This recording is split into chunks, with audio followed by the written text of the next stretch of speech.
We come to example 8, and this one is going to be a sound source that's in the shape of a ring. Okay, so we want to see what the sound intensity would be 3 meters away from the center, and then the radius of the ring is 6 over pi, and the power is 100 watts again.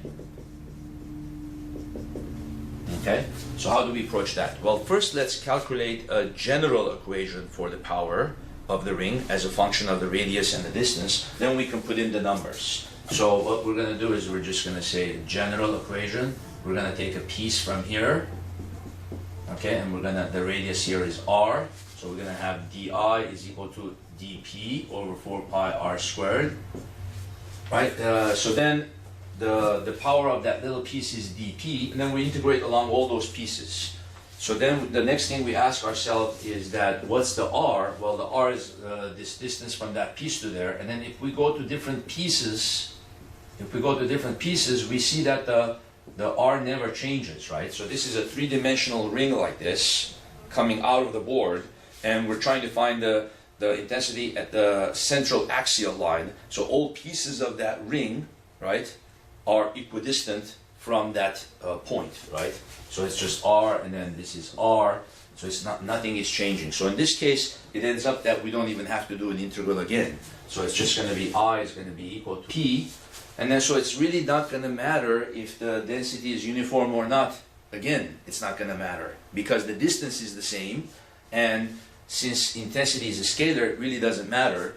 If a certain portion of the ring is louder than the other portion, as long as you're equidistant from that ring, all the intensities add up like a scalar, and it really doesn't matter if it's uniform or non-uniform. So the integral dp just becomes p, right? And then you have here the 4 pi, and then we can say this distance here is x from the center of the ring to there, and then this is the radius r. So then the r squared is going to equal x squared plus big R squared.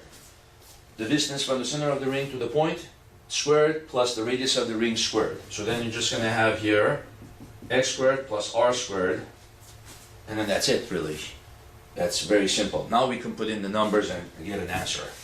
I is equal to 100 over 4 pi, and then we have here 3 squared plus 6 over pi quantity squared. We could put that all in, get an intensity, principles of sound intensity, right? 3 meters away from the center of the ring. Okay, so now we can apply this to the next question, and that we can do a plate. The plate is going to be if the speaker is in the shape of like a circular plate, and that side is going to be basically filled in with the speaker too. It's not going to be a ring like this. So then we're going to take a bunch of rings and then integrate over all of those rings. Okay, thank you very much.